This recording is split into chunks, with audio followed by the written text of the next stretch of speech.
Welcome. Today I think we are going to try and address a problem that many builder has come across, and I would say hundreds, maybe even thousands, of people that have gone ahead and been on the Vans Air Force forums. Yes, we're here to talk about, we are building an RV10.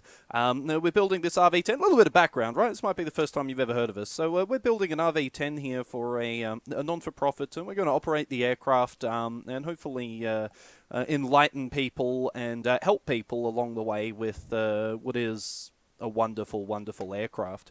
Well, a little bit of background about myself. I've worked on aircraft for about 10 years now, even though I am a young tacker. Started in Australia working for a small airline there, and now I find myself over here in Canada and building an RV10, and along the way I've worked on commercial airliner aircraft up to twin-engine turboprops and all the way down to little Cessnas and a whole bunch of experimental aircraft ranging from kit builds to F-86 Sabres and Spitfires. So I got a little bit of experience, but hey, I am still learning, and this is indeed the first time I've ever built a scratch-built aircraft. So I have so much to learn. I have so much to learn that I kind of want to share that. I kind of want to share this whole learning experience. And one of the first things that I've come across here, well, I think everyone does, is the never-ending debates over on VAF, specifically about the paint side of things. Priming, do you not prime? Do you alodine? Do you not alodine? Do you lumi prep? Not lumi prep? Blah, blah, blah, blah. It's just like non-stop. And what I found is, well, even just looking here, let's just have a quick look. Okay, so that's the first page of primers.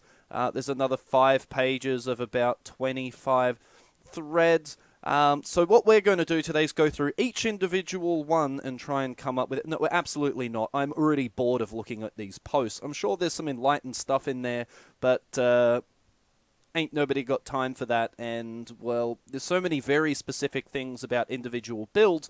There's nothing that's really broad or like, hey, I'm just starting a build. I just want to put some stuff on some aluminium or aluminum. It's going to be confusing for everyone, I know, that aluminium or aluminum. So what I'm hopefully going to try and do is, well, let's see what we can get. I mean, there's polls here, which rattle can is better, Marhide, Napa, blah, blah, blah, blah, blah, blah, blah. And even there is like 32%, 28%. You know, this isn't Who Wants to Be a Millionaire, where it's 70, 80% of people say one thing and everyone says, a few wrong answers. So, well, I wanted to do an objective look at what type of paint and why, and sort of follow along the logic process here as someone that, hey, has worked on real aeroplanes, and what is required, and what do we really need, as a kit builder, home builder, experimental builder, whatever. What is the bare minimum? And I don't know the answer coming into this. I don't know the answer. Sure, we have all these what's Medusits that say, hey, it meets these requirements. I forgot the name, whatever the hell it is. Mil specs, there we go. Mil specs, we have all these things, and hey, it meets this requirement, that requirement. Well, fantastic. We don't need any of those. In fact, we could go get some toothpaste and put it on our aircraft and call it a day if we wanted to, because at the end of it, we go ahead and sign it off and say, hey, it's airworthy. Now, I'm not recommending you go and put toothpaste on your aircraft, but I don't know, maybe I am. Who knows? Maybe toothpaste is going to be the best primer. We'll find out. Actually, we're not going to test toothpaste. So what we're going to go ahead and do here is, before we get into what paints we're going to test, I want to follow a logic tree, how I got to these type of paints. Now, when we talk about the type of paints available, let's go ahead and break them down here. Now, I don't have anything fancy here to show you right now, so we'll just talk about it. Basically, we have several types of paints. We have a rattle can, aerosol type cans. We have two-part epoxies. We have two-part epoxies. They come in 2 cans. You mix the 2 cans. You put them in a paint gun that you're using with compressed air, and you spray the paint. Then we also have single-part spray that you'll just get in a tin, put it in, and it'll be perhaps a solvent-based.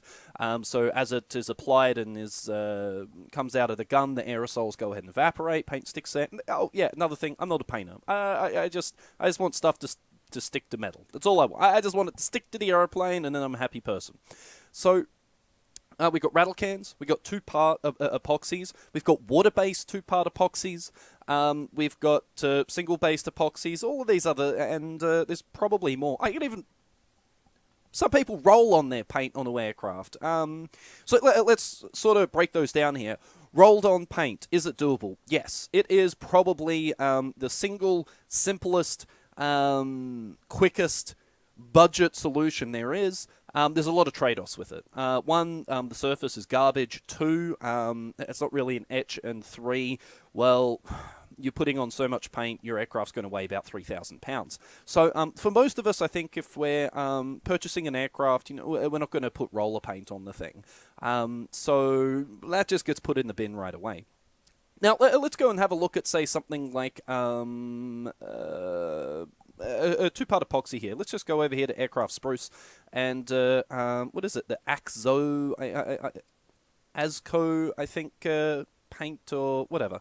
It is what a lot of people use. The Stewart system, I know we've read a lot about that. We'll talk about that in a little bit. Fast drying, interior epoxy, blah, blah, blah, component A, component B. So all of these are going to fall under the same category, all of these two-part epoxies. The reason why I am not going to test any of these paints, well, hey, maybe I will one day, but right now I don't have the facilities. And it's that point, the facilities. Now, here I am building an aeroplane, and I need to go and prime something. Now, with something like the RV10, now I've only completed the vertical stabilizer right now, but so far from what I've experienced with the RV10, there's a few things that are true, and that is everything is kind of like compartmentalized, where I'm going to build the vertical stab, then I'm going to build the rudder, then the horizontal stab, the elevator, the trim tabs, blah, blah, blah. We do those, we complete a task, then we move on. Now, that doesn't lead itself to this type of paint, this two-part epoxy kind of paint very well. What it means is us as a builder is we then need to plan ahead and say, okay, I'm going to prepare the vertical stab, the horizontal stab, elevator, rudder, and I'm going to prepare all of these components and not complete them. I'm then going to mix up a batch of paint. We're going to spray that paint. And then after we've sprayed it, we're then going to let it set. We're going to take it back. We're going to put it all together. And then we're going to go ahead and final rivet, final drill, whatever process you've got in place. And then after we've done that, we're going to have little scuffs. We're going to have things like that. And, well, it feels broken up. If I have a list of things that I need to do, I want to follow that list and like a checklist, right? I want to start at the top and finish at the end, because then I know I don't miss anything, or I get rivets in the wrong spot, or I don't have the right rivet on me. I want to start at the top, finish at the end of the page, take those pages, put them aside, job is done. This type of paint doesn't lead to that. You've got to mix up a little bit because it's a two-part epoxy. We have a limited shelf life once we mix those parts. And it's great if you're going to do a large section, say a wing or anything like that. But if you're doing small components, like, say, the vertical stab, it doesn't lend itself to it. I can't just do a small little bit of work and then just hit it with paint. So that's one of the reasons why the two-part epoxies I crossed off the list. The other reason why I crossed this off the list, this is just my logic tree, this is just my thinking, is equipment. The equipment required to make this work. I need an air compressor that can flow the right amount of paint. I need a paint flow reduction specialist equipment, right? I then need proper airlines. I need a paint gun, and to do a two-part epoxy, you really want a clean room and a paint room. Now, with the methods we use, we still have a paint room, but there's a lot of extra components here that you need to build the system to apply the epoxy primer to your aeroplane. And that, well, it just seems too over the top for me and the speed that I want to get things done. I want to take apart, oh wow, I put a cut in it, okay great, I'll take it to my paint booth, I paint it, I bring it back, and I can continue going. You might start understanding where we're going with this.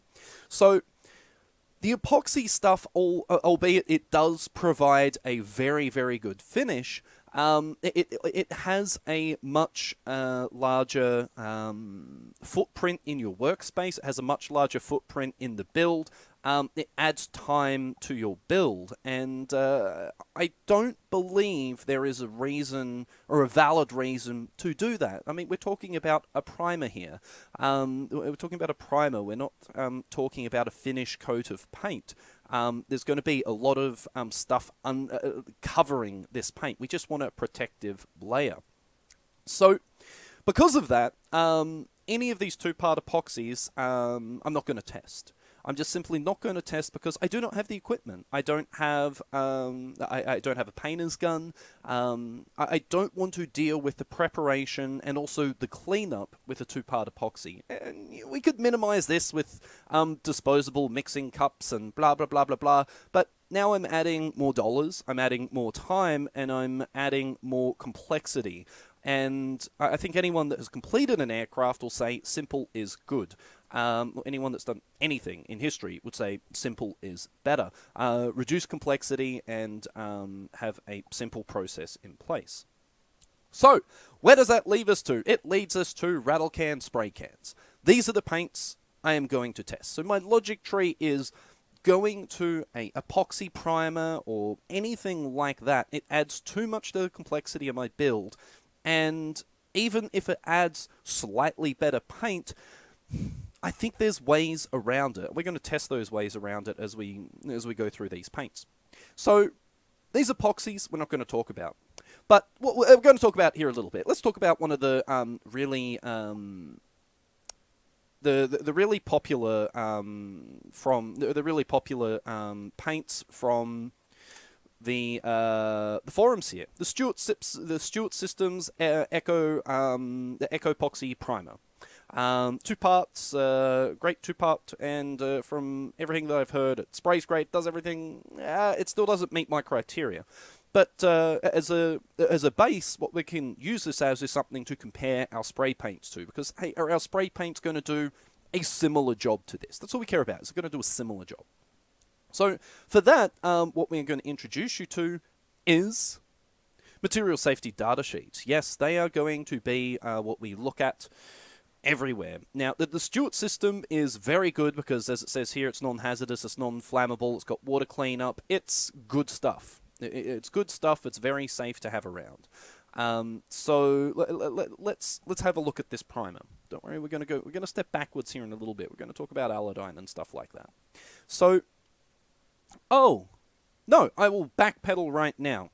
The other reason why the third reason, and possibly the most valid as to why I do not want to paint with this particular stuff, these 2-part epoxies, specifically this stuff here, all of the other stuff, this stuff here it's very bad for you. It's not any of the stuff here we're talking about is you're not going to go jump in the bath with it. You're not going to bathe yourself in it. You're not going to wash yourself in any of this equipment. But as a scale, the safety requirements to look after your health and the people around you while you're building the aircraft. Some of these 2-part epoxies are not particularly safe and not particularly something you want to have around in your workshop. So that was the third reason why I didn't want to have this. Now, the Stuart system is an exception to this because it's water-based, it's non-hazardous, it's, again, you're not going to go jump in a bath with the stuff, but it's okay enough to put behind a cabinet and make sure kids can't get into it or people like that. And when you're spraying it, a basic respirator will work. This system here, this paint system is, if you really want to go a 2-part epoxy, this is probably the better stuff to go for.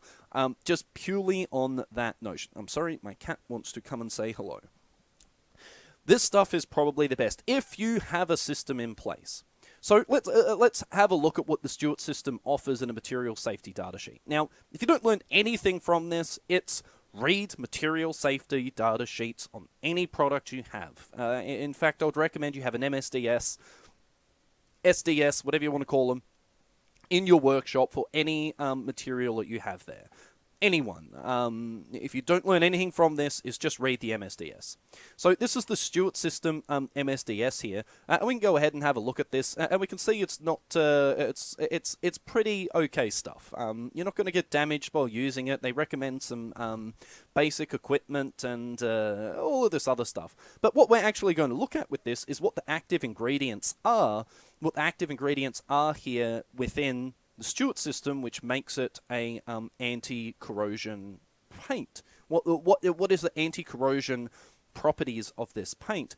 And well, when we come down here and we can just have a look at the hazardous ingredients, basically, rule of thumb is if it's going to be good stuff and it's going to stop corrosion, it's going to be hazardous. So the list of the active ingredient is going to be listed in here. Now, this is what we can use to compare other pieces of paint. And so for here, we can quite see the hazardous ingredient in the Stewart System is titanium dioxide. And what we're going to see when we look at these spray paints, the vast majority of these other spray paints have titanium dioxide as the anti-corrosion ingredient. There's this titanium dioxide, it makes a nice little layer on top of the paint. So when we look at these other paints, they should, in theory, do the same job as this. It's just the application method is a little bit different. So, MSDS. Read them. We're going to be having a look at all of them. What is an MSDS? Maybe this is the first time you've ever heard of one. What is it? Good question. A material safety data sheet is a piece of paper that will go ahead and pull apart a material, a liquid, a solid, or anything, and tell you whether it's dangerous for you, what happens, what you should do if you ingest it, how you should store it, is it flammable, is it bad for your health? I think I've already said that. What protective equipment you need to read where, do you need specialist equipment around it, will it damage you or people around you? And in fact, everything, just about, I would say everything has an MSDS, including, for example, water. Water has an MSDS. Use it as your baseline, right? So water is 0, and MSDSs, they also cover PPE, personal protective equipment that you should wear while handling it, and well, water. And some of these sheets, okay, I want to set the standard here, safety-wise, what we're talking about here. Some of these sheets, they are a little bit, how would you say, impractical. They might recommend things a little bit over the top. For example here, water. When we have a read through water here, and we go, okay, well, what should we wear when we're handling water? Well, apparently this MSDS sheet here recommends safety glasses and a lab coat. So next time you're going to take a drink of water, please make sure you put on your safety goggles and the lab coat. You do not want to get water on you. Absolutely not. So what I'm trying to say here is that these sheets, they're not necessarily valid in all cases, especially the, say, exposure control, personal protection. I mean, how are you going to shower while you're wearing safety glasses and a lab coat? It's just not going to work. But even the accidental release, if you spill some water, you need to absorb with an inert material and put the spilled material in an appropriate waste disposal. Or you could let it dry. Some of these things are a little over the top. But everything that you need to know about it, if you need to contact someone, if, say, someone got into your workshop and they found a glass of water and they poured it all over themselves and you had to take them to hospital because they weren't wearing a lab coat, well, you would take this MSDS sheet into the hospital with you and say, look, I'm sorry, but my friend here, he went out of control in my hangar workshop. He poured this cup of water all over himself. Wasn't wearing a lab coat, safety glasses. I think you guys need to deal with him. And the doctors are going to go, wow, yes, look, well, we better go and put a lab coat and safety glasses on him, and we'll also go get a inert material and mop this water off your friend. This is what they're going to do. So, fantastic. We know what an MSDS is. You should have one in your workshop for everything, except maybe water. I think you'll be fine then. But let's look at some other material. Well, we just looked at the Stewart system MSDS, and we are going to look at MSDSs for all of our paints. Before we get into the paints, we've already been talking for a long time here. I know, you're probably bored. And you're just like, skip, whatever. Who cares? I'd rather talk about this than... Yeah, I mean, if there's that many... Whatever! There's that many posts about it, I think people can sit here for a few minutes and listen to it. Why? I don't know. You're cooking dinner or something. Let's talk about before priming. Before priming, we've got alodine 1201, we've got Illumi Prep, we've got all these other processes that we can do before we paint. Now, we're going to talk about the actual process when we paint a little later in another video when we're out at the hangar. This video, we're just going to talk about pre-paint coatings, specifically alodine. Now, I'm not going to be testing any of the pre-stuff. There's a alodine 570, there's 6000 series alodine now. There's a whole bunch of material that we can use. Alodine 1201 is a very, very, very good corrosion-resistant pre-treatment before paint. It's very good. It meets all of the mil-spec codes. It's great stuff. It also happens to kill you. Yes, side effects of using alodine include death. And this is one of the core reasons we're not alodining, is that liquid anywhere is literally the devil. Now, I'm not bad, man. The material itself, it's good. It's amazing. But you need a specific chemical warehouse, storage, and handling facility to deal with alodine. Now, I'm going to pick on someone here. I've got a little video. Here that I'll show a little bit later of a YouTuber that made a video about this, and it's for a valid reason. Made some jokes about water. Alodine, we're not going to make any jokes about whatsoever. The shit is nasty. No other way around it. I don't want anything to do with it. I don't want it anywhere near me. And I very specifically don't want it in my hangar, workshop, wherever, where someone might be like, I wonder what that is, and dip perhaps their finger into it. Or, who knows? But kids around, anything like that, vats of alodine, bottles of alodine, anything like that is not good. And perhaps you may not believe me. Well, let's go have a look at a material safety data sheet of alodine. Now, if you remember rightly, when we looked at our water was basically saying, mop it up. Just do whatever you want. It's water. Let's have a look at the MSDS of Bonderite or alodine 1201. It's now, they've changed their name here. It's whatever. It's alodine. Let's have a look here at the hazardous identification. Now, if you remember with the water paint, there was nothing really crazy about it. Everything was in nice lettering like this. It's fantastic. Well, let's just have a quick look here at the hazardous identification.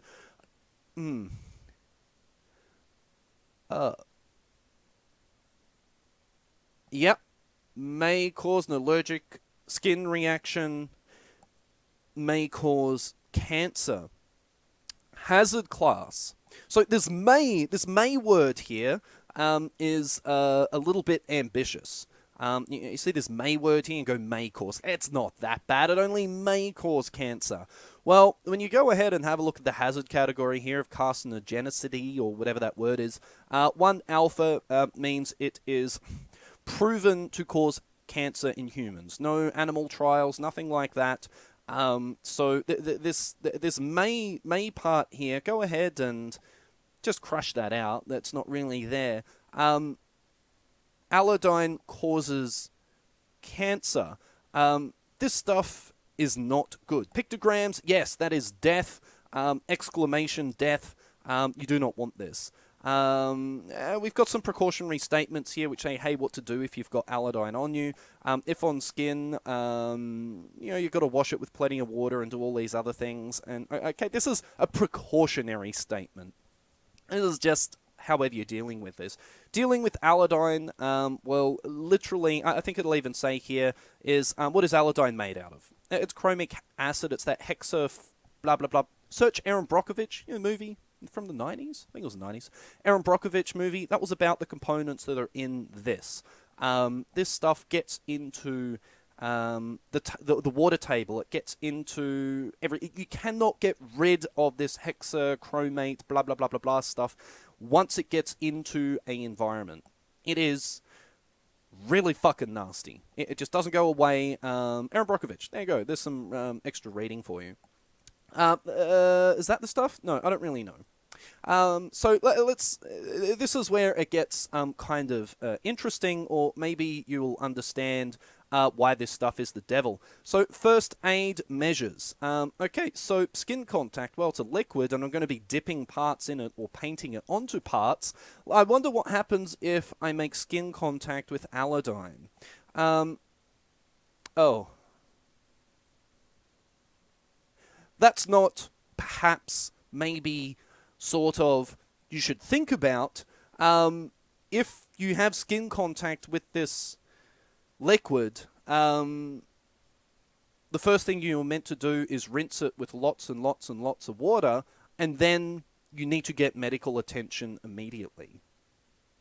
This is something you don't go backwards from. It gets on your skin, you're going to a hospital. You're going to a hospital. This is really nasty stuff. Really, really nasty stuff. And even here, they're telling you to put burn. If you get a significant amount on your skin, it's telling you to even put burn solution on it.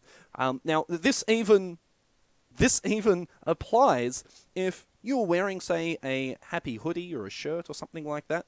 Some of this splashed up and got on your shirt. That also constitutes skin contact. It will penetrate your shirt, go to your skin, and I believe what it does, they tell you down the bottom here, it goes and attaches to your bones. It seeks out calcium, I think it is, attaches to that, and then it mutates it, blah, blah, blah, blah, blah. Really, really nasty stuff. Firefighting, it's not really that... doesn't really go bang that much, but and not only is the liquid bad, you are inhaling the stuff as well. Irritating and toxic gases during fire. Oh wait, no sufficient treatment, corrosive fluid compounds, sure, whatever. Ingestion, do not induce vomiting, sure, whatever. Oh yeah, the environmental side of things, it's also the devil. You are not allowed to tip it down a drain. You're not able to dispose of it in a regular manner. You need to find someone that will actually take a corrosive material and be able to dispose of it correctly. I don't know if you're going to be able to do that. You haven't got the idea yet? You don't want this shit around. It's just a fucking aeroplane. You don't need this stuff on your aircraft. You don't need it in your cupboard. It is just a aeroplane.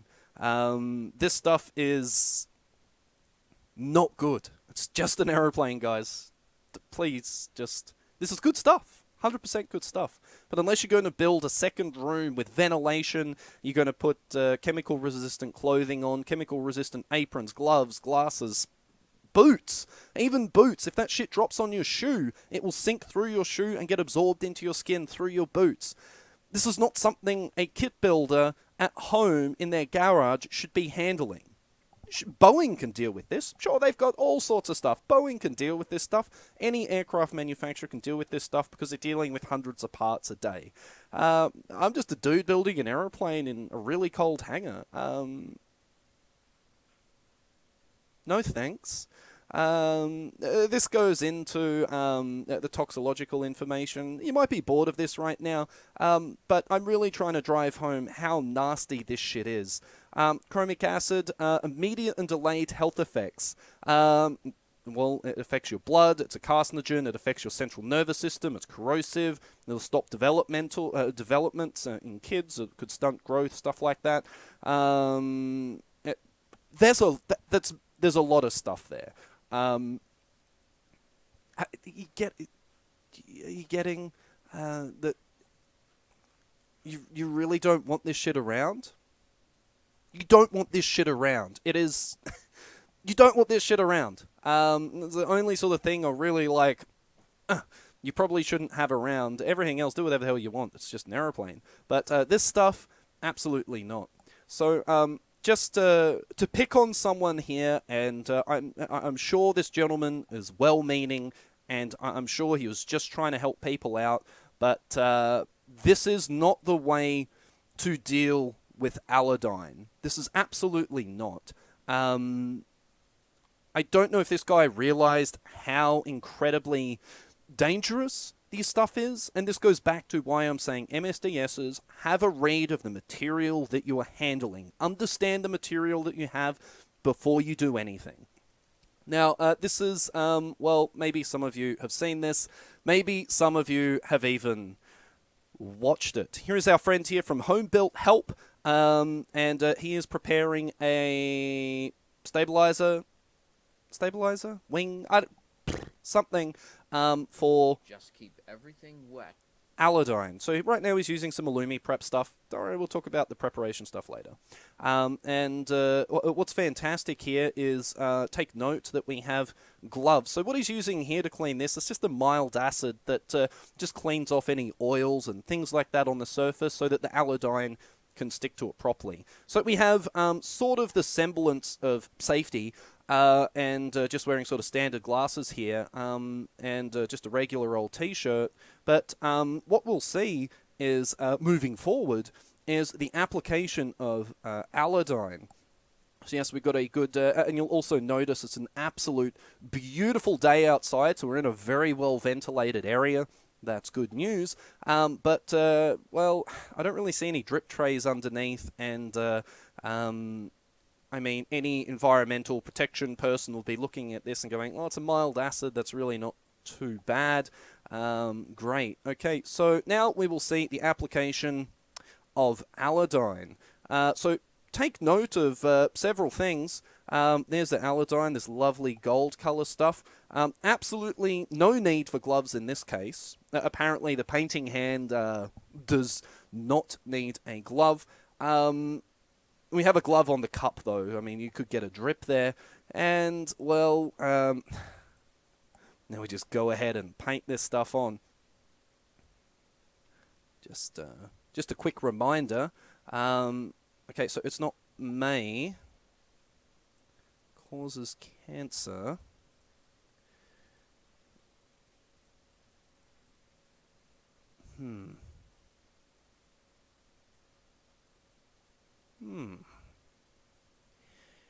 Please, for the love of aeroplanes and the future generations of this world, do not ever fucking do this. Ever. Like, one, you are damaging yourself, and two, what we'll see a little bit later here, it's fantastic. Yes, there we go. Just hose it off down the drain for someone else to worry about. Really good job there. Do not ever do this. Ever. It's literally breaking Environmental Protection Acts. Okay, maybe he does have a drip tray under there. Maybe. I don't know. Maybe he does. But I very, very, very much doubt it. And it doesn't matter how you dilute this stuff never goes away. That's the problem with this hexachromate, whatever the hell it is it never goes away. It stays there. So, yes, this stuff is the devil. The devil. If you so choose to use it, please read the MSDS. Please. Do not pour it down the fucking drain. Do not. Do not do it at your local airport and pour it down the drain. And wear gloves, chemical-resistant gloves. The chemical-resistant gloves will come this far down your arm. They're absolutely massive. The chemical-resistant apron, chemical-resistant boots, face shield, everything. This stuff is no joke. You haven't figured that out yet. It's no joke. Do not do what Home Built Help here did. I can't stay. Don't. Don't. Don't do it. This is not an appropriate preparation for aluminium for aircraft painting. This is not. This is everything you should not do. The video should really be retitled. You should not do this. Ever. This is not okay. Do not do this.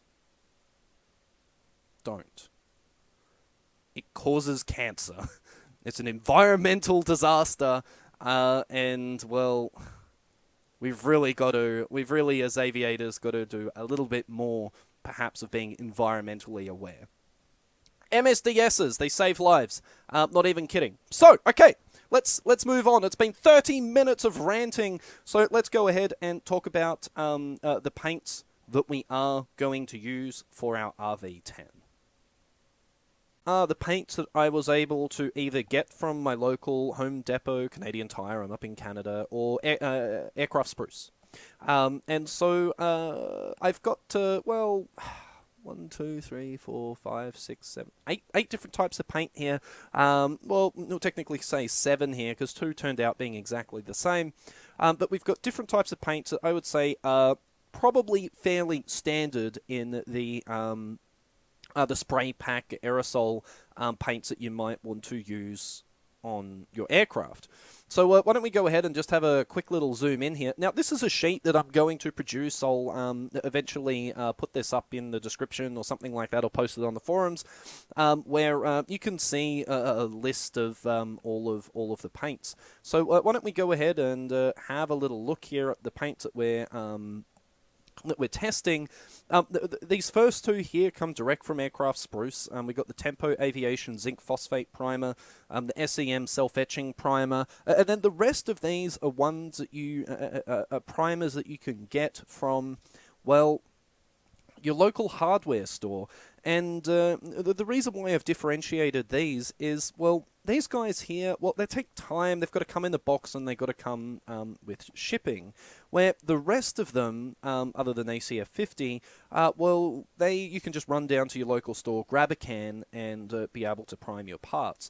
And as you'll see, the ability to quickly grab a can when you're out is one of the large reasons why we went with spray-on primers. So have a look at the first few of these. He's got some Aviation Zinc Phosphate Primer. I kind of have a question mark over this. We'll get to that here in a second. We'll run through them all and then come back to them. The SEM Self Primer, both of these guys from Aircraft Spruce. The rest here, this Tremclad Professional High Performance Rust Primer. We've got this Rust-Oleum Self-Etching Primer. This Rust-Oleum Painter's Touch Ultra Cover Primer. That also bonds to plastic. Whatever. The Duplicolor stuff, I've read a fair bit about this on the forums. A lot of people use this stuff here, this self-etching primer.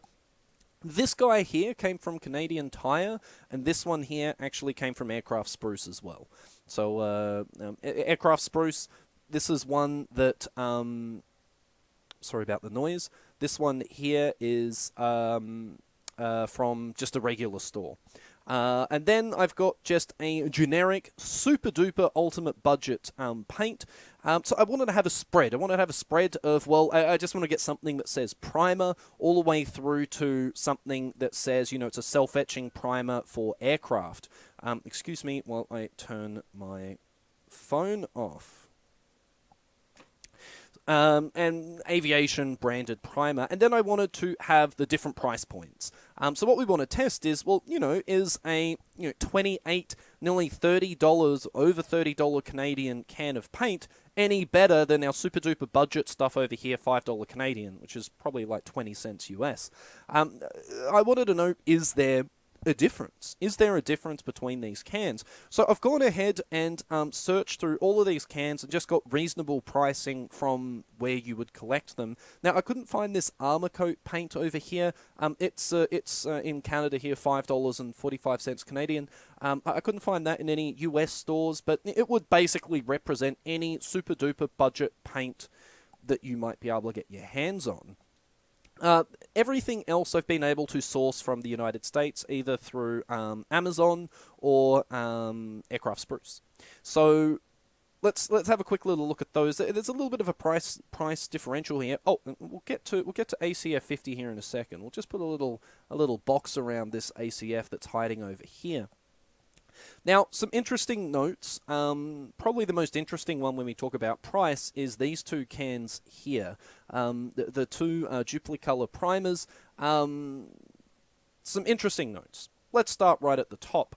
You'll notice that all of them, just about all of them, this is a question mark, use titanium dioxide now as an active ingredient for anti-corrosion.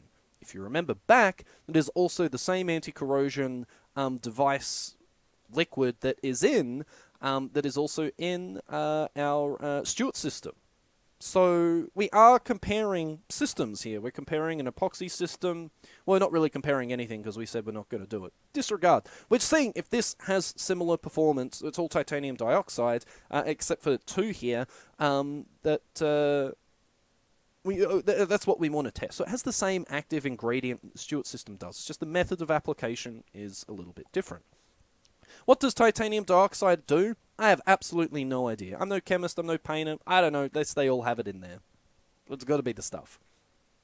Now, the Duplicolor, here are interesting because these are exactly the same. They're exactly the same. They're interesting for 2 reasons. One, when you purchase it from Aircraft Spruce, it's $13.50. When you purchase it from Canadian Tire, it's $20. Don't know why, they're exactly the same, but, well, I cannot recommend buying this from Canadian Tire unless you really, really need to. Again, you'll even notice there's a price difference between the Duplicolor that you can purchase through Aircraft Spruce, and then the price here, the price of the other stuff even in the United States. So, look, if you want to use the Duplicolor stuff, make sure it's got this green sort of label on it. If you get this other stuff, you're just spending more money than what you need. Chemically, they're exactly the same. You look inside, they've got the same active ingredients, the same everything. It's just someone put a different label on it and decided that was worth money. So, the main note of the Duplicolor is this. It's an MEK-based thinner. MEK, what is that, might you ask? It's methyl ethyl ketone. Now, if I had planned ahead, I would also have an MSDS for MEK, but this stuff is bad news bears. It has a habit of melting eyeballs. This is stuff where you need to read the MSDS. It has a lot of very nasty reactions with humans. It is not very good for you, and what this probably tells me now, I'm kind of recording this post-shooting, is these also shot, when they came out of the can, came out very, very, very thin. It felt very, solvent rich, meaning that it was very thin as it came out. It was very watery, for lack of a better term, when these came out of the can and it sprayed onto the material. And, well, now we know why it has MEK. We'll talk about that in another video, in the other video. But MEK here is the base solvent in those 2 paints. MEK is nasty. You don't want to breathe it in. You don't want it in your eye. You don't want it on you. So this stuff here requires some extra PPE. All of these require breathing apparatus, and all of them require goggles. It's just the MEK stuff will require a little bit more thought. Most of these others, if you have a well-ventilated area, you're spraying outside or something like that, you're going to be fine. Except the MEK stuff, you're probably going to want a fan, you're going to want some extra equipment around. Again, read the MSDS. There's some background reading for you, as well as the Erin Brockovich movie, right? So, this MEK-based stuff, it comes out a little bit thinner than all of the rest. Comes out a little bit thinner than all of the rest. Now, that is probably going to be all we're going to talk about here. I think. I don't know. I didn't plan. Like I said. What's interesting is when you have a look at the cost range here through all of these cans. Oh, yeah, we're going to talk about ACF 50. The cost range here is we are going to be testing, is our $30 can of paint going to be any better than our $5 tin of paint? Is there any difference between our $11 tin of paint and our $10 tin of paint? What's the difference between these two? That is what I want to objectively be able to tell you. Look at, analyze, observe. Those are the things that we're going to look at. And then, what we are going to do on top of all of that is we are going to see how all of these paints behave when we spray it with a corrosion-resisting substance. Now, there's 2 types of those available on the market now. There's Corrosion X, or X-Corrosion, whatever the hell it is. ACF 50. I chose ACF 50 because it's from a company here in Canada. They should be repped. Also, it's probably the only substance I would jump in a bath with.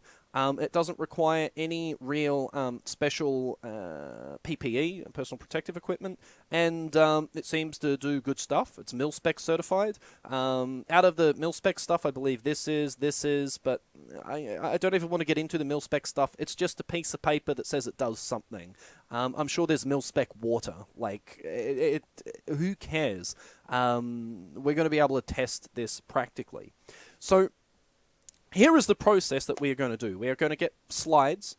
We are going to get slides of aluminum, and each of those are going to be about 6 inches long, 2 inches across, and we're going to spray front and back of each of these slides. And each can will get sprayed onto 2 slides. Each can will get sprayed onto 2 slides. That is meant to be the number 2. One slide is going to just be scuffed, scratched, and left blank. So we've got 2 sides to these pieces of material, right? So we're going to scuff it, we're going to put a scratch in it, and then on the other side, we're going to leave completely blank. And then the other slide, the second slide, is we're going to cover with this ACF 50. So we're going to see that, look, if I am going to build my aeroplane and spray it with ACF 50, is there any value in spending, this $30 can of paint and then adding ACF? Or is it going to be the same as just putting the cheapest, most budget primer I can find and putting ACF 50? And the real question is, what happens if I do nothing? What if I just take my material? What if I just take my material and I do nothing? I just put it together and leave it. So we're going to have 2 slides, 4 slides total, 2 slides, 6 slides. We're going to have 6 slides, so 6 slides total.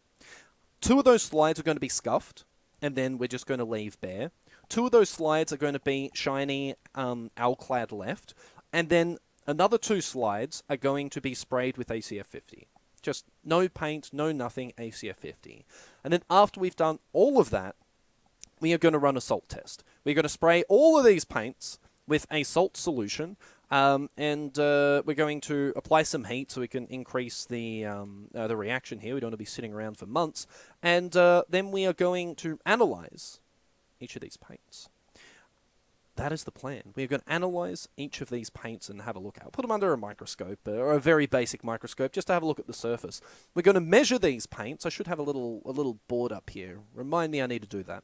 We'll put up a board, and we're going to this is the board. I just did it. Look how prepared I am.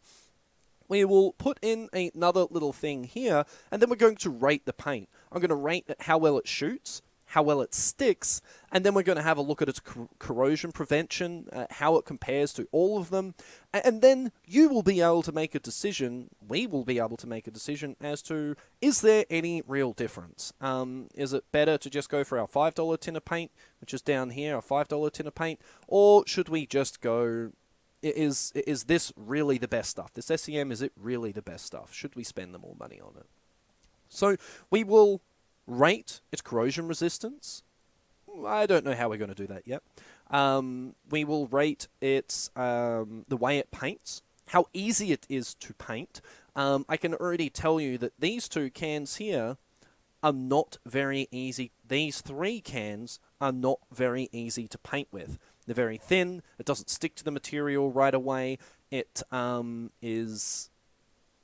They're very hard to paint with. The paint wants to run almost immediately. We'll get to that later. But I kind of jumped the gun there. Sorry, spoiler alert. So that is what we're going to do. Now, I don't know what the active ingredient is for this primer. No idea. The rest of these, though, I've been able to go through the MSDS and pull out all of the active ingredients for the anti-corrosion properties. Now, there could be other solvents and things like that in there, but the main ingredient all seems to be this. There are 2 things of interest. Actually, there could be more. I'm just saying arbitrary numbers right now. This stuff here, this aviation zinc phosphate primer, which you will purchase from Aircraft Spruce, well, there's no zinc phosphate listed in the active ingredients. So I don't know whether this is pseudo zinc phosphate or what. I honestly don't know. But when you go through the MSDS, zinc phosphate is not listed. It's not listed in there. Now, it could be that they deem it as not damaging or not something that is a potentially damaging ingredient. I don't really know, but it's got zinc phosphate written on it. I kind of want to say that there should be zinc phosphate in it because it's on the label, but it wouldn't be the first time a product has said it does something and does something completely different. Now, the older versions of this can did have zinc phosphate. So the can that we're looking at, I believe the code for it is 701. I think it might have an A or something in front of it. I don't know, whatever. A701, whatever. The previous can to this, I think it was just 700, did have zinc phosphate listed in its MSDS, but the current product's number of 701 does not. So this, I don't know. I don't know. I might make a phone call to their MSDS department and ask them, hey, does this thing actually have zinc phosphate in it? But in the MSDS, which I'll have a big list of these MSDSs, it's not there. I don't know, but it's not there. The interesting ones are the Tremclad Professional. It actually has both active ingredients. Now, older cans, a lot of older cans had a lot of zinc, use zinc phosphate as a corrosion prevention.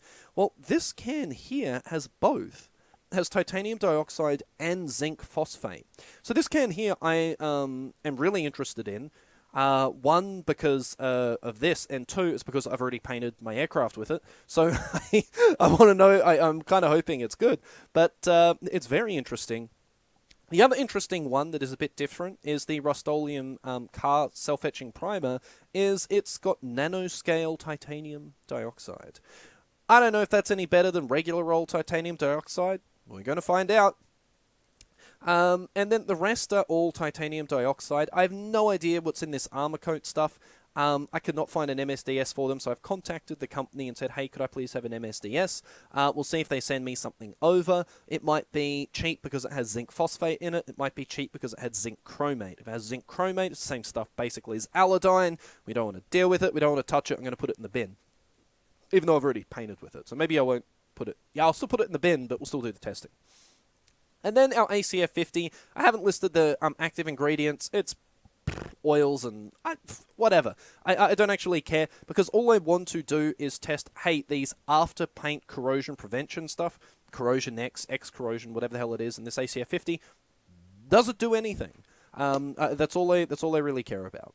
So I think I'm going to leave it at that. I don't know whether I'm going to tack the other video onto the end here. It's been quite a long video, and you folk are probably incredibly bored right now. So this is the task that we are going to do. This is what we are going to look at, and this is how we're going to test it. The next video will probably be in the hangar, and we'll actually have a look at the process of how we're going to prepare the material. And we'll talk about the preparation process, because there's Illumi Prep as our friend who decided safety gear wasn't appropriate. Used Illumi Prep. There's also pre-coat. There's all of these other processes. We're going to go through why we're not going to use them, and yeah, I think we'll talk about that. Also, I can't spell. That's probably annoying a lot of people. Etch is with one T. I know. It'll be fixed. Anyway, that's going to be our mission. This is going to be our job. This is what we're going to be doing. We'll talk about more of the specifics and how they paint in another video. For here, this is just going through the logic. My logic could be completely wrong. And anyone that is a painter, super duper chemist, anything like that, please, educate us. Tell us if I am wrong. Or whatever, I don't really care. I just think it's interesting to put all of this stuff into one place and provide some thoughts, theories, and comments. And I'm sure this will start a heated debate. And frankly, well, yeah, I don't care. I don't care because we don't have any answers yet. It's just going to be interesting to see how this goes. Once we paint, we can then go ahead and start trying to corrode our material. And after we've tried corroding our material, then we will see if one of these paints stands out above the rest. That is the entire...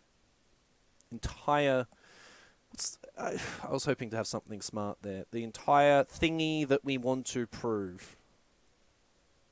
Heard it first right here. Let's get to testing and stuff.